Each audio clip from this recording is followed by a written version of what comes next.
বিগত কয়েকদিন ধরে বিভিন্ন ধরনের চাঁদাবাজি মামলা মানে বিভিন্ন নোংরামি এই বৈষম্যবিরোধী ছাত্র আন্দোলন রংপুরের যে প্ল্যাটফর্ম এর মাধ্যমে ছড়াচ্ছে। তো আমরা যেহেতু 2000 ছাত্রদের রক্তের উপর দাঁড়িয়ে এই সংগঠন দাঁড়ানো, সেহেতু আমরা চাই না এই সংগঠনকে কেউ প্রশ্নবিদ্ধ করুক। তাই আমরা এই দুর্নীতির এই চাঁদাবাজির দায়ভার আমরা নিতে চাচ্ছি না। তাই আজকে আমরা এই 15 জন যারা আছি তারা আমরা এই প্ল্যাটফর্ম থেকে অব্যাহতি নিচ্ছি। আমরা ছাত্র জনতার কাতারে আবার দাঁড়াচ্ছি। আমরা ছাত্রদের সাথে আছি, ছিলাম এবং ইনশাল্লাহ পরে থাকব। গত 6 থেকে 7 মাসের মধ্য দিয়ে বৈষম্যবিরোধী ছাত্র আন্দোলন বর্তমানে আমাদের এখানে প্রায় 20 জন আমরা এখানে পদত্যাগ করছি।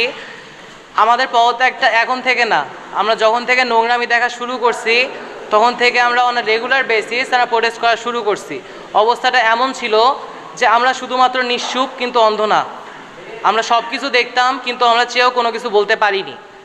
অনেকবার চেষ্টা করা হয়েছে, হয়তো ফ্লোর দেওয়া হয়নি, হয়তো মিডিয়া আনা হয়নি, কোনো কিছু আনা হয়নি, এবং যেই কয়জন কথা বলার চেষ্টা করেছে, প্রোটেস্ট করার চেষ্টা চালিয়েছে, তাদেরকে কোনো একভাবে কোনো একটা কন্ট্রোভার্সি দিয়ে হোক, কোনো একটা কারণে হোক, তাদেরকে কিন্তু প্ল্যাটফর্ম থেকে সরিয়ে দেওয়া হয়েছে।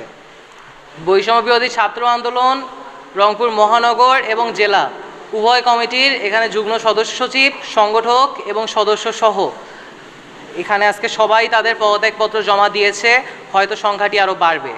আমাদের এখানে আসার একমাত্র কারণ একটাই, পুরো বাংলাদেশ আমাদের সমন্বয়কদের উপর বৈষম্যবিরোধী ছাত্র আন্দোলনের উপর একটা আস্থা রেখেছিল, যে আস্থাটা আমরা নষ্ট করেছি।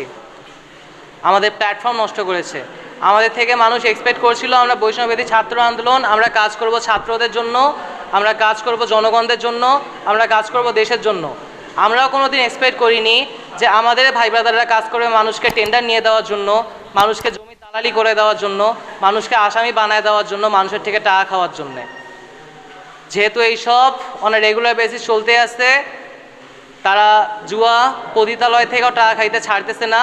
এরকম লজ্জাজনক অবস্থান থেকে আমরা আমাদের অবস্থানটা ক্লিয়ার করে দিচ্ছি।